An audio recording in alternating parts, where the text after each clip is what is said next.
Chinhu chinonzi rudo chine makuva pasi. Hapana munhu ane zera nemujombo. Ndichikutambirai zvekare pano patrari 263. Kana iri first time yako kusvika pano pa this YouTube channel, kusubscribe mahara wotena on the notification bell. Hazvibhadhariswi hama yangu. Nyaya ndezvo muzuva ranhasi nyaya iyo yaitika kubulawayo yemukadzi iye anonzi Lydia Mulalazi.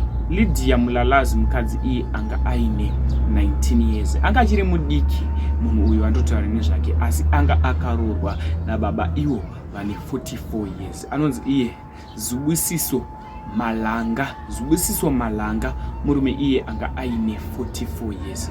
Chingoti rest in peace kwavari vese. Murume uyu ari kunzi iye akatadza kunzwisisana nemukadzi wake, vakanetsana. Mushure menge vanetsana, murume uyu ari kunzi akanhonga dombo. After anhonga dombo, ari kunzi akatema mukadzi wake mumusoro.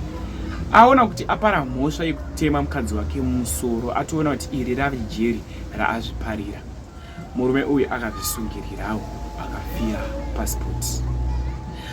Ndinokumbura kuti zvatinofunga mucomment section pamusoro penyaya iyi. Iyi yaive nyaya yekuti vanhu vakanetsana vanokwanisa kugara pasi votaurirana vonzwisisana pane kuurayana.